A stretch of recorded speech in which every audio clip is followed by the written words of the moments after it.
Salut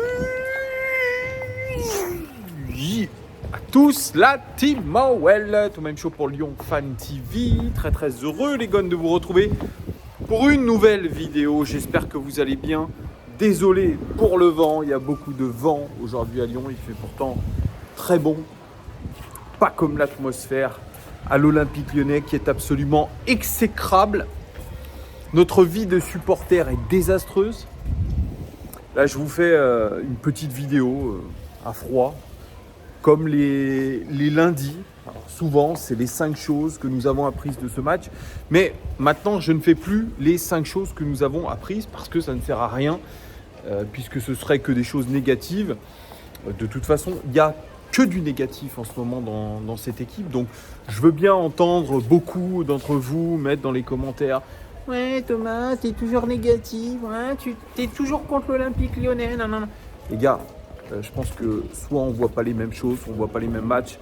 Quand je vois, déjà j'en ai parlé, quand je vois l'attitude des joueurs qui descendent du bus alors que 300 à 400 supporters les ont attendus pour les encourager du côté de l'aéroport de Lyon-Bron, que les mecs gardent le casque sur la tête, tête baissée, même pas un geste, un regard pour les supporters présents.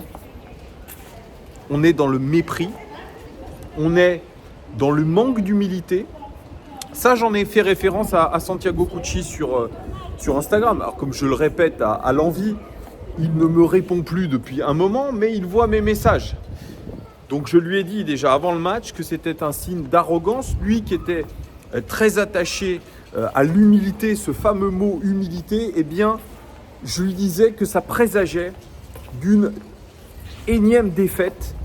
Et ça n'a pas manqué, ça a présagé d'une énième défaite parce que finalement, on a affaire à des robots, à des attitudes robotiques, comme on l'avait vu avec Smaïl à l'entraînement en février dernier. Les mecs signent les autographes, ils répondent même pas, ils sont robotiques. C'est des gens, les joueurs de l'Olympique Lyonnais, et je pense, si on doit élargir aux footballeurs en général, ce sont des robots déconnectés complètement du réel. Donc ils s'en foutent. Ils sont dans leur truc, dans leur bulle déjà, qui sont hyper individualistes. Moi, je vais vous dire honnêtement, j'ai envie de m'assimiler à aucun des joueurs de cet effectif. Aucun. Aucun. Si aujourd'hui j'étais un jeune supporter, j'aimerais aujourd'hui porter aucun maillot d'un joueur de l'Olympique Lyonnais. J'aime pas leur personnalité, j'aime pas ce qu'ils dégagent, j'aime pas ce qu'ils montent sur le terrain. Alors vous allez me dire, ah mais Thomas, moi, je supporte un club. Mais cette équipe de joueurs qu'on va devoir supporter toute la saison, elle me donne la gerbe. Donc il faut arrêter aussi, pareil, Anthony Lopez, lui, commence à me sortir par les trous de nez. Super joueur, je l'ai toujours dit, super gardien, qui nous a sauvés la saison dernière, qui nous a fait des arrêts de fou, etc. Mais je commence à en avoir ras-le-bol de ces discours d'après-match. Il faut se remettre la tête à l'endroit, il faut continuer à travailler.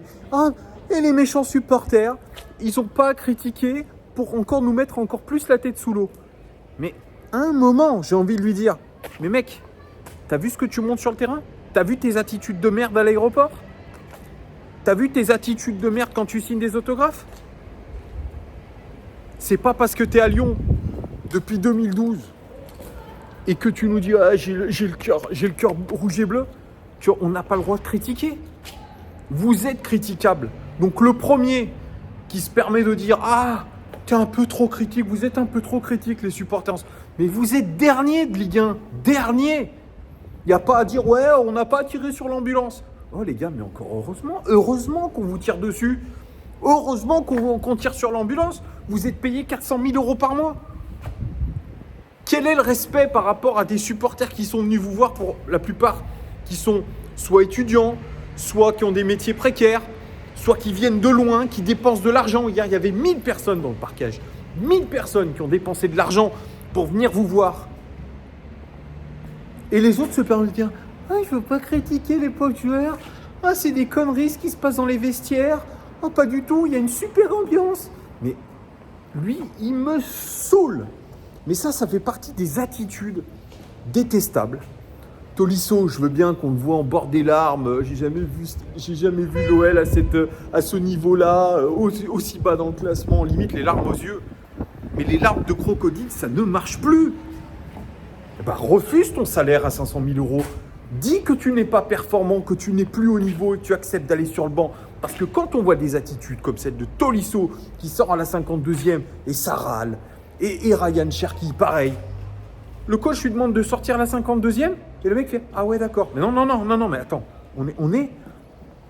Là, on n'est plus du tout dans la remise en question de quoi que ce soit. Le mec croyait qu'il était en train de faire un gros match. Vous voyez comment les joueurs sont non seulement déconnectés de la réalité, mais sont déconnectés de leur performance footballistique. Et là, c'est très grave.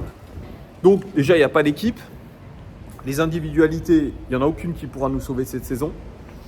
Cette équipe n'est pas prête pour jouer le maintien. Tous les signaux sont au rouge. Oui, il y a eu 15 minutes potables dans ce match-là. Mais globalement, on n'a pas compris ce que voulait faire Fabio Grosso. Il a commencé avec une défense à 4 contre Brest. Là, c'est une défense à 5.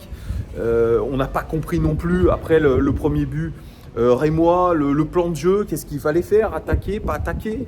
Même lui n'a pas compris, beaucoup à gesticuler sur son banc, très peu en communication avec ses adjoints. D'ailleurs, c'est très très bizarre.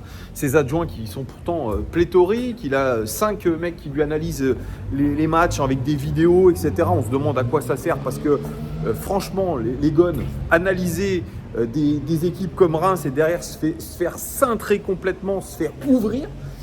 Je me demande quel est le taf, ou si les joueurs sont assez intelligents pour comprendre ce qu'on leur dit, j'en sais rien, je ne sais pas quelles sont les consignes. Déjà, Fabio Grosso, moi j'étais pas fan, on m'a dit ah, Thomas tu tires déjà sur Grosso, tu lui laisses même pas le temps. Mais je voyais déjà que c'était nul, c'est nul Fabio Grosso. Ah oui, beau sourire, les dents blanches, la coupe en arrière, le tapeur, super. La belle veste, le petit costume, petit jean, super. Alors là, pas de souci, hein. Pour le défilé de mode Olympique Lyonnais ou L Group, il n'y a pas de souci, ça peut être un super mannequin. Mais j'ai des doutes sur Fabio Grosso, entraîneur. C'est un jeune entraîneur, il n'a pas de référence. C'est pas parce que, oui, j'adore l'Olympique Lyonnais, j'ai passé 2 superbes saisons que ça va marcher. Dans une situation d'urgence. Non, c'est pas comme ça que ça marche. Déjà, quand tu changes d'entraîneur, tu t'attends à l'électrochoc. Est-ce que vous l'avez vu, l'électrochoc? Moi, je ne l'ai pas vu. Je ne l'ai pas vu du tout. Et c'est ça qui m'inquiète. On a toujours des joueurs aussi apathiques, des joueurs qui n'ont pas envie de se battre, qui ont le nez dans le gazon. Pour moi, ce n'est pas l'homme de la situation. Il ne finira pas le mois d'octobre. C'est acté.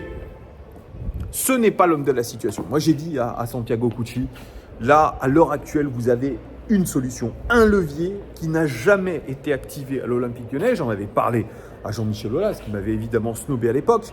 Quand on était dans un sprint final avec Rudy Garcia pour décrocher une place en Ligue des Champions, on devait absolument prendre un coach mental. Et là, aujourd'hui, on doit encore plus mettre en place une cellule psychologique, c'est-à-dire faire venir un coach mental, non pas le pecno du coin, un coach mental de renom, quitte à le payer une fortune, qui soit là quasiment au quotidien pendant 1 à 2 mois. Et les coachs mentaux de renom, ils sont en Italie. J'ai donné 2 pistes pour des coachs mentaux, notamment le docteur De Michelis, qui a été un architecte de la cellule mentale de l'AC Milan, ami proche de Carlo Ancelotti. Il a 74 ans, mais c'est une sommité dans son domaine. Et moi, je serais Santiago Cucci, John Textor, je mets le paquet dès maintenant sur un coach mental de renom. Alors, je dis des Italiens, c'est une idée, ça peut être quelqu'un d'autre, j'en sais rien, je ne suis pas au club, je ne suis pas aux responsabilités, mais en tout cas, je me grouille.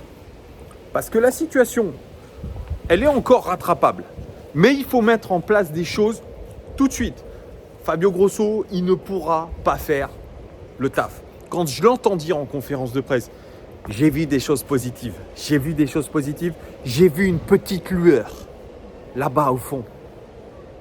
Il a vu juste la lueur de la lanterne rouge. Qu'est-ce qu'il nous raconte? C'était nul. Qu'est-ce qu'il va nous dire qu'il y a des choses positives? Il y a eu des choses positives pendant 15 minutes. 15 minutes. Donc lui aussi raconte des balivernes. Ça ne passe plus. Alors le discours de Laurent Blanc, il ne passait pas. Lui, il ne passe pas non plus. On est en train de se planter sur toute la ligne. Alors j'écoute aussi, ou je lis plutôt, ce que dit John Textor, qui s'est fendu d'un communiqué. Je ne laisserai pas le club perdre son prestige. Et j'ai vu des joueurs qui avaient envie de se donner et d'autres qui n'avaient pas du tout envie. J'invite quasiment Fabio Grosso à faire des choix tranchés. Ceux qui ne veulent pas bosser, ils sont mis de côté, etc. etc. Et il dit, on n'aura plus de limite avec la DNCG, on va faire un mercato de folie, etc. Et dans un second temps, on nous apprend quoi? Info l'équipe, la FIFA, ils ouvrent une espèce de, pas une enquête préliminaire, mais ils vont étudier le cas Ernest Nuama, le cas du transfert de Ernest Nuama, qui est passé par Molenbeek, etc. Ça a été validé par la LFP, ça a été validé par l'UEFA, et puis les clubs, apparemment, des clubs français se seraient un petit peu érigés contre l'Olympique Lyonnais dans le cadre de ce transfert.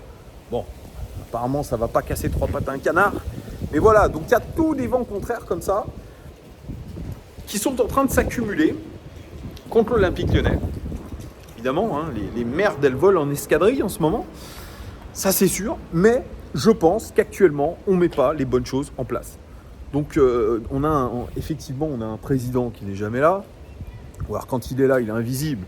Il est transparent, Santiago Cucci, je suis désolé. Le charisme d'une chaise, voilà, une chaise pliante. Excusez-moi le comparatif, charisme d'une chaise pliante, pas d'envergure, pas de connaissance du football, des posts Instagram où merci les supporters, nul. Et bien sûr, évidemment, ne répond jamais, ça, je ne demande pas qu'on me réponde non plus, mais au moins qu'on prenne en considération les choses, parce que je vous signale qu'il y a un conseiller au L Group qu'on paye très cher, qui s'appelle Sonny Anderson, et à part l'emploi fictif, on ne comprend pas trop à quoi il sert aussi le garçon. Donc on a tout un tas de choses qui ne vont pas et qui ne vont surtout pas dans le bon sens.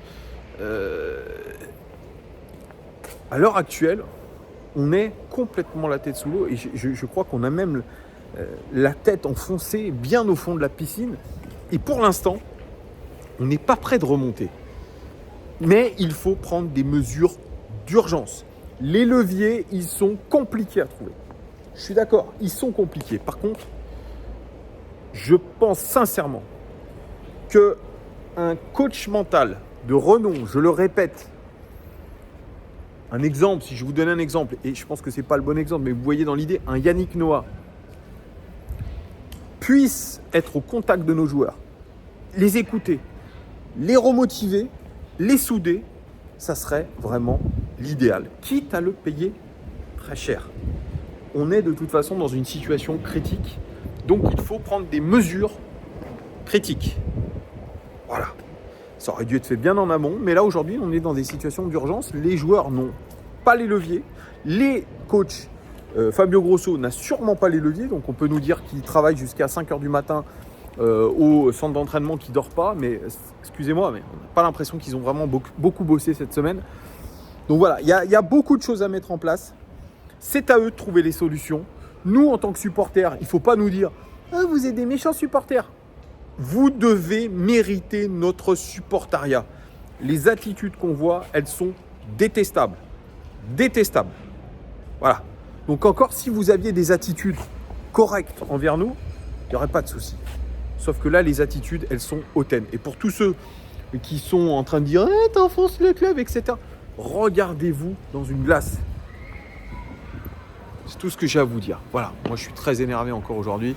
On fait que passer son temps à vociférer, à être énervé de cette situation, à voir des dirigeants qui sont inaptes, qui sont indignes, qui ne prennent pas les décisions, que des supporters leur soufflent des choses, c'est quand même aussi inadmissible. Donc pour l'instant, ces silences sont cool.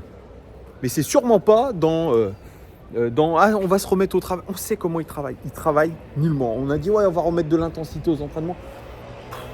C'est du flan. C'est du flan. Le problème, il est ailleurs. Donc si on veut sauver l'Olympique Lyonnais, il faut prendre des mesures d'urgence. Voilà ce que je dirais.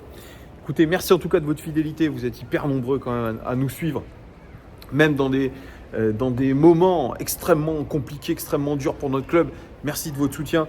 Et évidemment, on se tient au courant pour d'autres actualités concernant l'Olympique Lyonnais. Ciao les gars!